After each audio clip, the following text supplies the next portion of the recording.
Hi, I'm Sandra. I facilitate the Memoir Writing for Seniors program at the Powell River Public Library. Today's Slice of Life reading is by author Bev Falconer.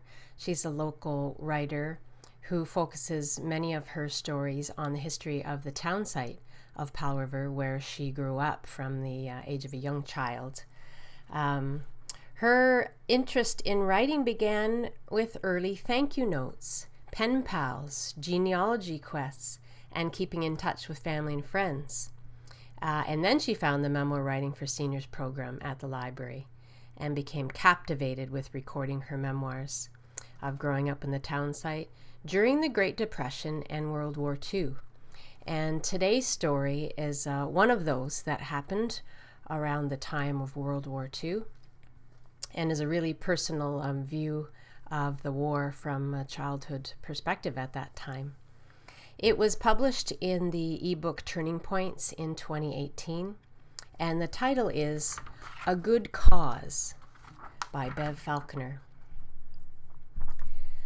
In the 1930s, the townsite was an ideal playground for kids, and from the many that lived on our 900-block Maple, we could quickly round up teams for scrub, release, or run sheep run. There was bush behind us, where we were free to roam and could climb big tree, build forts, and swing on our zunga. When I was 9, my parents started paying close attention to the news. One night, right after supper, we went into the front room where my mom and dad sat extra close to our tabletop radio turned to CBC. Dad turned up the volume and sternly shushed my brother and me, who were playing marbles on the carpet. The Voice of Canada, Lorne Greene, was speaking in a very somber tone, as if someone important had died. Canada has declared war against Nazi Germany, he said. I looked to Mom and Dad as I chewed at my thumbnail. It was September 10th, 1939. Things changed very quickly after that. At school, Miss Brett, the teacher in charge of the war effort, told us about war savings stamps. We could buy stamps for 25 cents, and when we had $4 worth, we could trade them for a war savings certificate worth $5. My parents offered to pay me 25 cents a week for doing extra chores, so I bought a stamp a week. Posters everywhere challenged citizens to be patriotic and purchase bonds so we could win the war sooner.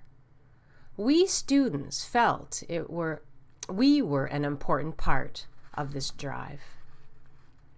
Another school project was knitting washcloths for British military hospitals. I was encouraged to see that my few washcloths, when added to those of all the other students, helped make the pile grow. And I imagined how nurses would use them to help wash and care for the wounded soldiers. The Junior Red Cross quickly organized weekly knitting clubs in homes. We knitted, and then we took home enough wool to knit an Afghan square each day.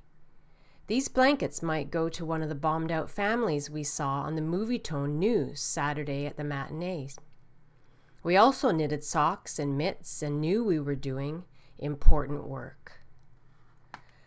As the war continued, our 900-block gang was determined to earn more money, so we started planning regular fundraisers.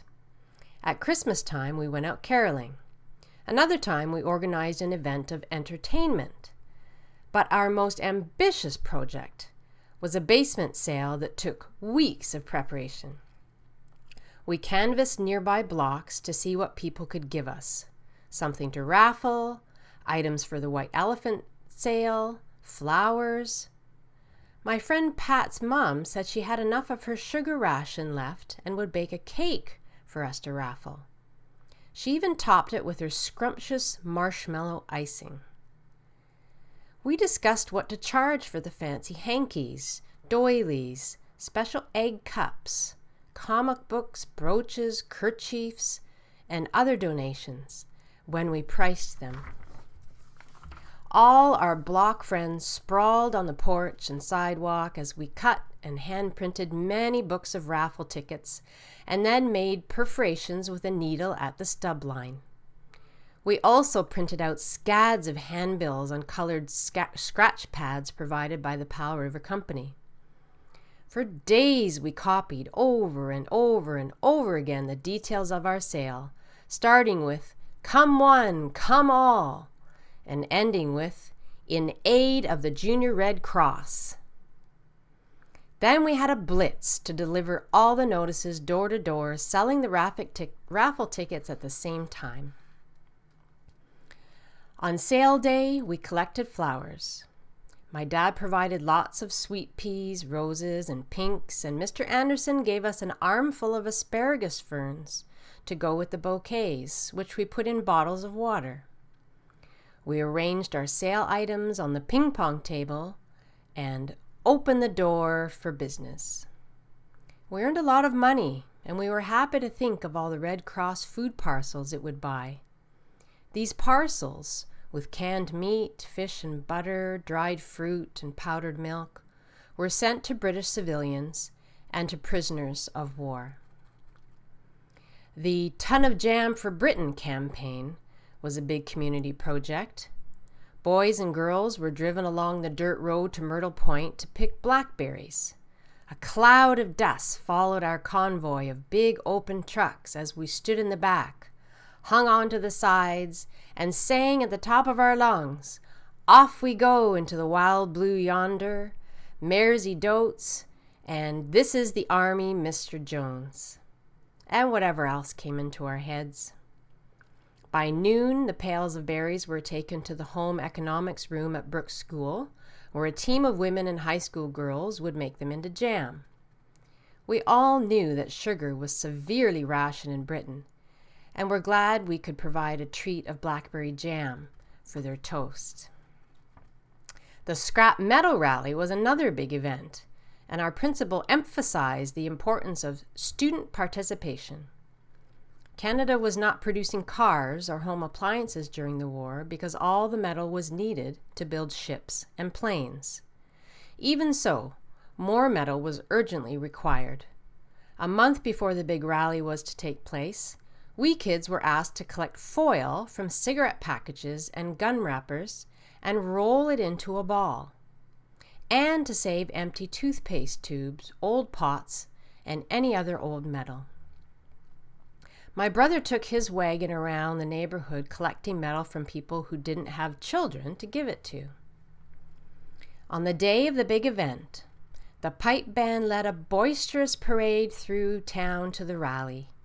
There was even more cheering as we tossed our metal onto the pile. I imagined that big heap melted down and made into a Spitfire to help stop Hitler's planes from bombing Britain. It was during my childhood dedication to the war effort that I experienced the real satisfaction of having a purpose, a feeling, and feeling the self-worth that grows out of having a good cause to work for. That feeling has remained with me ever since, and I would not feel complete without a purpose in my life. A Good Cause by Bev Falconer. Thanks very much for joining me today.